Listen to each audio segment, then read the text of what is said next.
This week, this is how much retirees have actually sunk into their homes and how they can reap the benefits.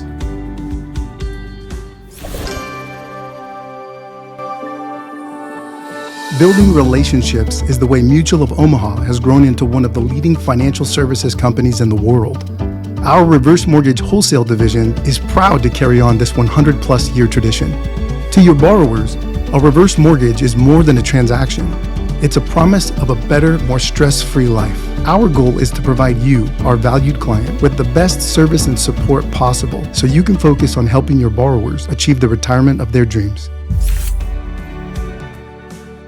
Welcome back to the Industry Leader Update.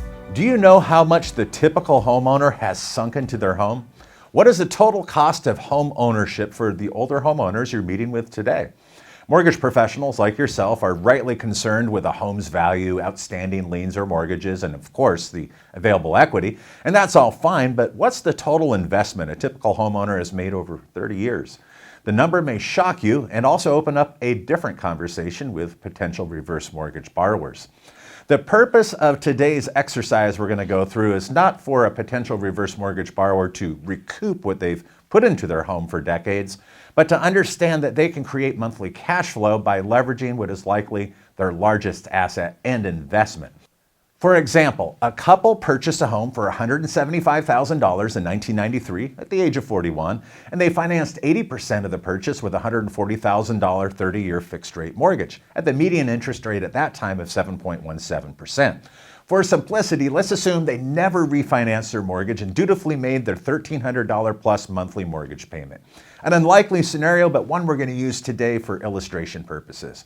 Over 30 years, they would have paid $201,000 in interest alone for a total of $341,000 in loan payments. But wait, there's more. The cost of ownership has to account for more than just mortgage payments. Property taxes have to be paid, lest they lose the home. Now, this home is located in California, which falls under Proposition 13. Prop 13 limits annual property tax rates to 1% of the assessed home value and caps assessment increases to 2% of the rate of inflation, or whichever is less. Over 30 years, the estimated property taxes paid would total $73,500. But then you also have homeowners insurance. In the 1990s, premiums were much lower than they are today and would have had an average annual premium then of $400 for a $175,000 home.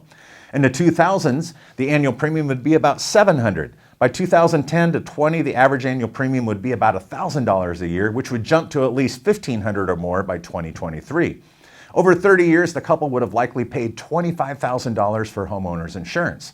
But next is home maintenance, broken appliances, malfunctioning garage doors, and HVAC systems that require replacement or significant repairs. They're not uncommon. Home maintenance costs can vary significantly depending on factors such as location, the age of the home, and the materials used. However, a common rule of thumb is that a homeowner should budget around 1 to 4% of the home's value annually for maintenance and repairs, but we're going to go a bit lower. Assuming an average of $3,000 spent each year on repairs, the couple would have likely spent $90,000 over those 30 years.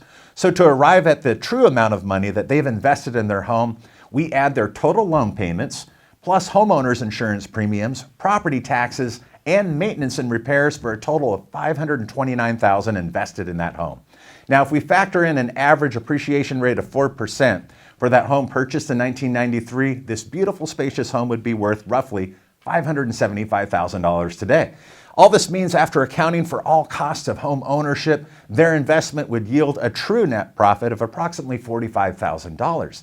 Now, to be fair, homeowners do not purchase their primary residence as an investment. They buy it as a home or a shelter, a place to live during their working years while enjoying a relatively fixed cost of housing. Without appreciation or securing a shelter at a fixed cost, home ownership, at least on paper, loses much of its appeal. But what we're after today is a more holistic understanding of the true cost of home ownership and how older homeowners may utilize the home to boost their monthly cash flow without the burden of mandatory monthly mortgage payments. So, what are your thoughts on the true cost of home ownership? How could you use such a concept as a reverse mortgage professional? I'd love to hear your feedback in the comments section below. Also, please share this video on LinkedIn. I appreciate those of you that do that each week. We have a YouTube channel. Be sure to subscribe and hit the notification bell. That way you're always kept up to date on our latest content. And we bring you the latest reverse mortgage related news each and every week. We've done so for, 16 years. That's Heckam World Weekly. We have a audio and video podcast. You can listen and subscribe on Apple Music, Spotify, and of course our videos on our YouTube channel, and here, of course, at heckhamworld.com. Thank you so much for joining us, and be sure to return next week for more reverse mortgage news, commentary, and analysis you'll only find here at Heckam World.